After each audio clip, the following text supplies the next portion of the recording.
क्योंकि मेरा भी जो बयानिया है जनाब ताहिर अशरफी साहब, वो भी बहुत भारी है। अगर उस बयानिए पे मैं आ गया और वो बातें मैंने करनी शुरू कर दी, तो ये जो आज बता रहे हैं कि रात को 2:30 बजे मुझे ISI के चीफ का फोन आया और मुझे कहा कि तुम इस्तीफा दे दो, मैं समझता हूं कि इससे डरपोक और इससे कमजोर वजीर आजम इस मुल्क को मिल ही नहीं सकता। ये बात है करने की।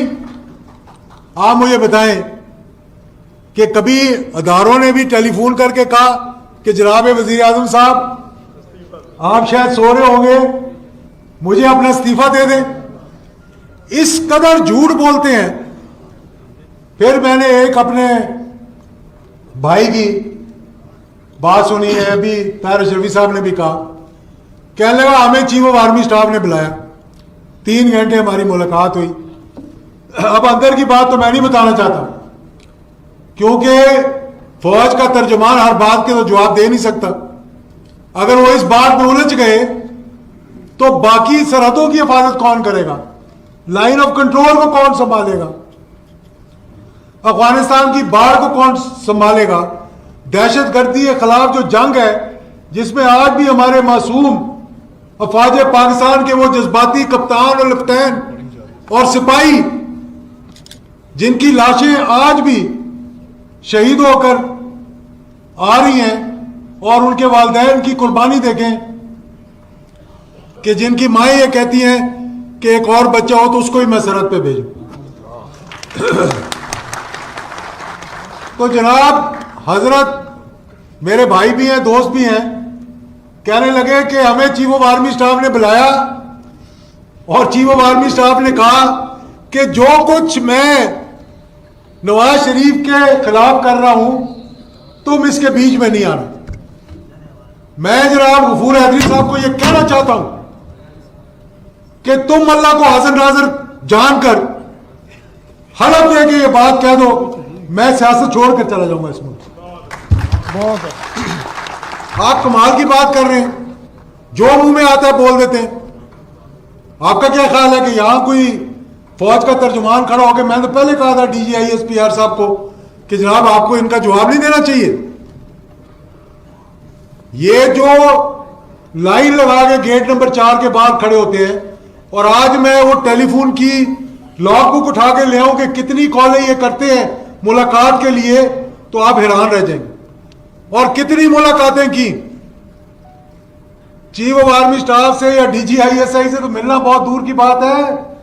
मैंने उनके करीबी रिश्तेदार के घर 6 मरतबा शहबाज शरीफ को अपनी आंखों से बैठे हुए देखा, और कसम उठा के कहता हूं मैं कि वो लोग मुस्लिम लीग नून की क़यादत जो कल लाहौर के अंदर एक जलसे से खिताब कर रहे थे, वो 2-2 दिन उनके घर के बाहर बैठे रहते थे और वो टाइम नहीं देते थे उनको। वो तो बहुत बड़ी बात है। मैंने इनको देखा स्टेशन कमांडर लाहौर 1999 के कू के बाद, वो ब्रिगेडियर साहब के दफ्तर में वो लोग बैठे होते थे जो आज पाकिस्तान के बहुत बड़े जमहूरियत का आलम उठाकर खड़े हुए हैं कि जमहूरियत के लिए हम कुर्बानियां दे देंगे। यार तुम मतलब कोई थोड़ा बहुत, और फिर ये बयान देना कि हम तुम्हारा वो अशर करेंगे जो अमेरिका की फौज का अफगानिस्तान में हुआ। तुम्हारी ये जुर्रत है कि तुम अफवाज पाकिस्तान के आगे बंद बांधने की कोशिश करो? क्या 22 करोड़ अवाम मर गए इस मुल्क के? तो ये मैं आप लोगों को बताना चाह रहा हूं कि इस वक्त 5th जनरेशन वॉरफेयर जो हो रही है, मेरे अजीज दोस्तों बुजुर्गों, ये गौर करने की बात है। पहले इन्होंने उन मुजाहिदीन को, तालिबान को बदनाम करने की कोशिश की, यहां पर पाकिस्तान के अंदर दहशतगर्दी शुरू करवा दी। यहां तक कि खुद मौलाना फजल रहमान साहब मेरे साथ वाली कुर्सी में बैठते थे पार्लियामेंट के अंदर, खड़े होकर उन्होंने तकरीर की कि ये मरगला की पहाड़ियों तक दहशतगर्द पहुंच गए, किसी वक्त भी उतर जाएंगे, आप लोग क्या कर रहे हैं, हमारी फौज क्या कर रही है। और जब फौज मुतहरक हुई और आपने देखा कि दहशतगर्दी के खिलाफ जब जंग शुरू हुई 80,000 लोग शहीद हुए। 48 में, 65 में, 71 की जंग में इतने लोग जो है वो शहीद नहीं हुए हमारे फौज पाकिस्तान के, और पाकिस्तान के शहरी 80,000 से ज्यादा शहीद हुए। जनरल से लेकर, सर्जन जनरल से लेकर, लेफ्टिनेंट जनरल से लेकर और ब्रिगेडियर तक और मेजर तक कितने शहीद हुए जितने 65 की जंग में नहीं हुए, 71 की जंग में नहीं हुए। और वो जंग हमने लड़ी, हमारी फौज ने लड़ी और आज भी लड़ रही है। कौन था उसके पीछे?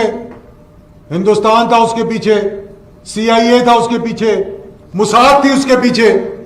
ये तमाम एजेंसियां जो पाकिस्तान को कमजोर करना चाहती थी, अल्लाह के फजल व करम से फिर वो हमारे कायदीन थे जो आज शुक्र अल्हम्दुलिल्लाह इंग्लैंड में बैठे हुए कोने के अंदर अल्ताफ हुसैन साहब जब ये तकरीर करते थे 3-3 घंटे टेलीविजन के ऊपर, और कभी DG रेंजर्स को बुरा भला कहना, कभी किसी को बुरा भला कहना, और हशर ये हुआ कि आज कोई पाकिस्तान में उनका नाम लेने के बराबर। बेशक कि हमने गलती की कि पाकिस्तान बना दिया, खुद जाकर हिंदुस्तान के अंदर बोला उसको। इनको तो पता ही नहीं कि मुल्क कितनी कुर्बानियों से बना था। उसके बाद गुलबशन यादेव जैसे लोगों को भेज दिया इस मुल्क के अंदर। उसके बाद इन्होंने दहशतगर्दी शुरू करवा दी। आज कराची में भी अमन हो गया। अब इस वक्त मैं आपको बताना चाहता हूं मौलाना साहब, शायद आपको इस बात का इल्म नहीं है कि 2.5 अरब से ज्यादा रकम पाकिस्तान के अंदर भेजी गई है फिरका वारियत को तूल देने के लिए। उनको पता लग गया है कि पाकिस्तान की फौज अल्हम्दुलिल्लाह इस मुल्क को कमजोर नहीं होने देगी। आप वो क्या चाहते हैं कि शिया सुन्नी को लड़वा दें, बरेलवी देवबंदी को लड़वा दें, अहले हदीस को आपस में लड़वा दें और एक दूसरे को बुरा भला कहें। ये तो हमारे उलमा की मेहरबानी है जिन्होंने मुहर्रम में काबू कर लिया। और आज फिर इस मुल्क के अंदर ये बात भी मैंने बहुत से उलमा इकराम को कही। पिछली तरह अहमदुल हक साहब चले गए, यहां हम बैठे हैं, इनके फंक्शन में मैंने ये बात कही थी कि इस मुल्क के अंदर उलमा इकराम की कमजोरी ये है कि वो एक प्लेटफॉर्म पर इकट्ठे नहीं हुए। क्या ला इलाहा इल्लल्लाह मोहम्मद रसूलुल्लाह के कलमे पे ये बनने वाला मुल्क के पाकिस्तान का मतलब क्या? ला इलाहा इल्लल्लाह मोहम्मद रसूलुल्लाह।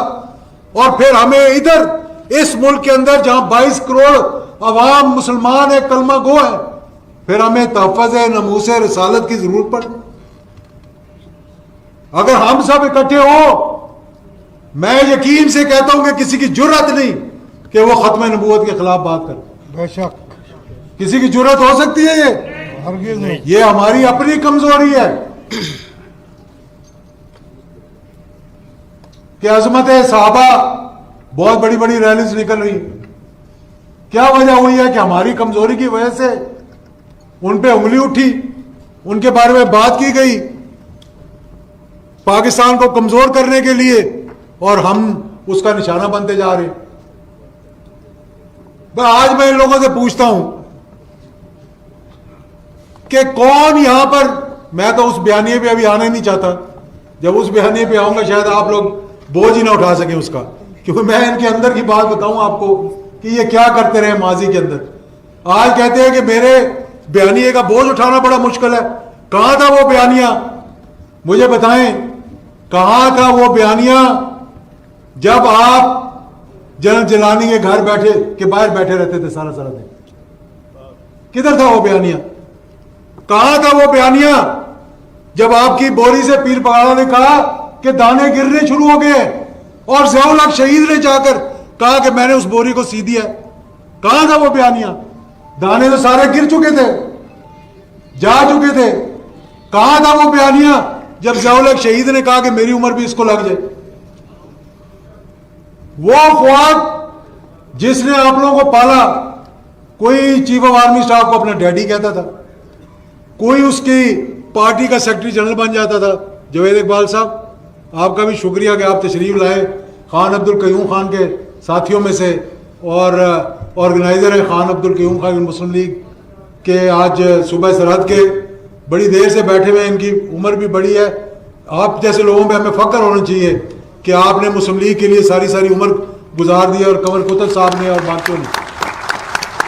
तो मेरे दोस्तों और बुजुर्गों, मैं सिर्फ ये आपको बताना चाहता हूँ, इंशाल्लाह इस्तिकाम पाकिस्तान का सिलसिला रुकने वाला नहीं है। इंशाल्लाह ये तो इब्तिदा है, इसको इंशाल्लाह हम इंतहा पे लेकर जाएंगे इंशाल्लाह, और उस इंतहा पे लेकर जाएंगे कि जहां ये किसी की जुर्रत नहीं होगी कि पाकिस्तान के दफा के खिलाफ, पाकिस्तान की फौज के खिलाफ, पाकिस्तान की सरहदों के खिलाफ, पाकिस्तान के दुश्मन बनकर आप ये बयानियां देना शुरू कर दें। पहले भी ये हो चुका है जनाब। मुझे याद है वो दिन कि जब मैं बैठा हुआ था और मैं हैरान रह गया सुनकर कि अपने ही मुल्क के जो हमारे वजीर आजम थे कहने लगे ये बम्बई में जो हमला हुआ है ये हमने लोगों को भेजेगा। वो खुदा का खौफ करो। वो अजमल के साहब का मैं आज तक नहीं पता कि पाकिस्तानी था भी कि नहीं था। ये साजिशें हैं पाकिस्तान के खिलाफ कि जी ये स्टेट एक्टर है, ये नॉन स्टेट एक्टर है। जो पाकिस्तान का दफा करे, जो पाकिस्तान के लिए अपनी जान की कुर्बानी दे, जो पाकिस्तान, आज क्या वजह है कि अफवाज पाकिस्तान दुनिया की टॉप की फौजों में आती है। और यानी कि मुझे याद है वो 5वीं OIC की, ज्यादा टाइम नहीं लेता, मगरिब की नमाज का वक्त होने वाला है। मैं कुवैत में था, 5वीं OIC की मीटिंग हो रही थी, हम स्टेज पे बैठे हुए थे, यासिर अरफात तकरीर कर रहा था